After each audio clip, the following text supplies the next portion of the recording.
Hello everyone, I hope you all are fine. आज हम 12th business studies के अंदर हमारी नेक्स्ट यूनिट स्टार्ट करेंगे, यूनिट नंबर 8, जो कि है कंट्रोलिंग। ठीक है, इस यूनिट के अंदर एक ही चैप्टर है हमारा।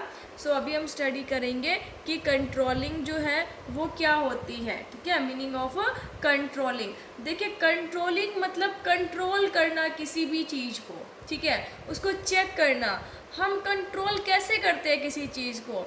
हम कंट्रोलिंग ऐसे ही तो करेंगे ना, हम देखेंगे कि हमने जो स्टैंडर्ड है वो क्या सेट किया था, मतलब हम अचीव जो है वो क्या करना चाहते थे, और एक्चुअल रिजल्ट जो है वो हमारा क्या आया, उनको कंपेयर करेंगे। फिर उनमें कोई डिफरेंस आएगा, उसके रीजंस फाइंड आउट करेंगे कि वो जो डिफरेंस है फ्यूचर में अराइज ना हो। ठीक है, अब वो जो डिफरेंस है वो फेवरेबल भी हो सकता है और अनफेवरेबल भी हो सकता है। सो फेवरेबल है तो अच्छी बात है, जितना हमने सोचा था उससे ज़्यादा रिजल्ट आया हमारे पास। लेकिन अगर डिफरेंस जो है वो अनफेवरेबल है, मतलब जितना हमने सोचा था उससे कम आया, ठीक है, तो उस टाइम पर उसके रीजंस फाइंड आउट किए जाएंगे कि ये जो डिफरेंस आया वो किस वजह से आया, ताकि इन फ्यूचर जो है वो डिफरेंस अराइज ना हो। ठीक है, सो अभी हम डिटेल में समझेंगे कि कंट्रोलिंग क्या होती है। देखिए, controlling involves comparison of actual performance with the planned performance. Controlling क्या होती है? कंट्रोलिंग देखो क्या करती है, इसके अंदर कंपेरिजन किया जाता है एक्चुअल परफॉर्मेंस को प्लान्ड परफॉर्मेंस से। मतलब जो हमने ऑब्जेक्टिव, जो हमने स्टैंडर्ड सेट किए हैं, ठीक है भाई, मैंने ये सेट किया कि 1 मंथ में मेरी जो सेल है वो 1 लाख रुपीज़ की होगी।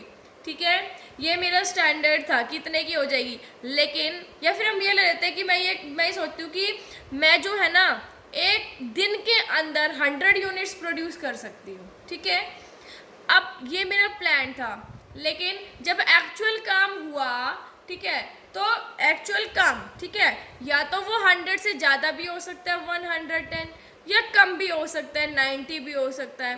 तो ये जो डिफरेंस अराइज हुआ ये किस कारण से हुआ, ये सब कंट्रोलिंग के अंदर स्टडी करते हैं। मतलब जो मेरा प्लान कितना था, 100 यूनिट्स का, ठीक है, अब जो एक्चुअल में काम निकल के आया वो निकल के आया 90 यूनिट्स का।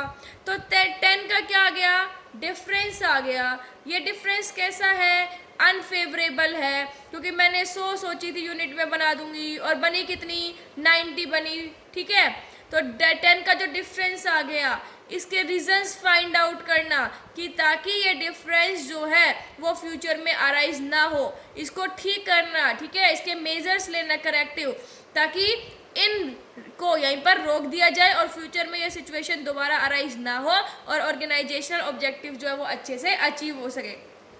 अब ये तो था अनफेवरेबल डिफरेंस या डेविएशन।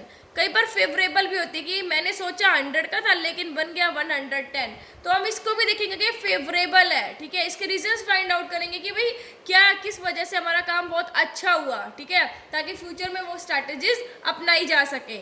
अनफेवरेबल होगा तो फ्यूचर में वो चीज़ अराइज ना हो। ठीक है, तो कंट्रोलिंग क्या करता है, सीधा सा है कि कंट्रोलिंग जो है वो एक्चुअल परफॉर्मेंस को प्लान परफॉर्मेंस के साथ कंपेयर करता है, और अगर कोई डिफरेंस है, कोई डेविएशन है, तो उन डिफरेंस के रीजंस फाइंड आउट करता है और करेक्टिव मेजर्स लेता है उन रीजंस को रोकने के लिए, ताकि वो रीजंस जो है फ्यूचर में अराइज ना हो और ऑर्गेनाइजेशनल ऑब्जेक्टिव जो है वो एफिशिएंटली अच्छे से अचीव हो सके। ये होता है कंट्रोलिंग। ठीक है, अब बात करते हैं फीचर्स ऑफ कंट्रोलिंग कि कंट्रोलिंग के फीचर्स क्या क्या होते हैं। देखिए, controlling is a fundamental management function. Controlling जो है वो फंडामेंटल मैनेजमेंट फंक्शन है कि there are many functions of management like planning, organising, staffing, directing and controlling. हमने मैनेजमेंट के 5 फंक्शंस पढ़े। ठीक है, कौन कौन से होते हैं, planning, organising, staffing, directing and controlling. इन सभी में जो कंट्रोलिंग है ना वो सबसे इम्पॉर्टेंट है। अगर इनमें कंट्रोलिंग नहीं होगी तो ये जो फंक्शंस है इनकी कोई भी मीनिंग नहीं है। क्योंकि अगर हम कंट्रोल, प्लानिंग में प्लान बना लिए लेकिन लास्ट में आके हमने उसको कंट्रोल नहीं किया, ठीक है, कंपेयर नहीं किया, डेविएशंस फाइंड आउट नहीं किया, ऑर्गेनाइजिंग, स्टाफिंग, डायरेक्टिंग, ये सभी में जो है ना मोस्ट इंपॉर्टेंट है कंट्रोलिंग, ठीक है, क्योंकि कंट्रोलिंग जो है वो एक्चुअल को स्टैंडर्ड के साथ कंपेयर करता है। सो कंट्रोलिंग जो है वो मैनेजमेंट का मोस्ट इम्पॉर्टेंट फंक्शन होता है। फिर है परवेजिव फंक्शन। जो कंट्रोलिंग है वो एक परवेजिव फंक्शन है, मतलब यूनिवर्सल है, क्योंकि ये हर ऑर्गेनाइजेशन में क्या किया जाता है, परफॉर्म किया जाता है, चाहे कैसे भी ऑर्गेनाइजेशन हो, चाहे बिजनेस हो चाहे नॉन बिजनेस हो। कंट्रोलिंग हर ऑर्गेनाइजेशन के लिए ज़रूरी होती है, हर ऑर्गेनाइजेशन के अंदर कंट्रोलिंग की जाती है और हर मैनेजरियल लेवल पर भी कंट्रोलिंग की जाती है। इसलिए जो कंट्रोलिंग है वो क्या होती है, एक परवेजिव फंक्शन होता है मैनेजमेंट का, क्योंकि ये सभी ऑर्गेनाइजेशन में और सभी मैनेजरियल लेवल्स में परफॉर्म की जाती है। अब बात आती है कॉन्टिन्यूअस एक्टिविटी। देखो कंट्रोलिंग जो है वो कॉन्टिन्यूअस, लगातार चलने वाली एक्टिविटी है। Control doesn't mean any activity which is performed only for once और is repeated after a long interval but it is needed at all times. देखिए कंट्रोलिंग जो है वो एक ऐसी एक्टिविटी नहीं है कि एक बार परफॉर्म कर दी या लंबे समय के बाद परफॉर्म कर दी, नहीं, बल्कि ये इसकी ज़रूरत हर समय होती है। कंट्रोलिंग जो है कंटिन्यूसली करते जैसे काम चलता रहेगा वैसे वैसे कंट्रोलिंग कंटिन्यूसली चलती रहती है।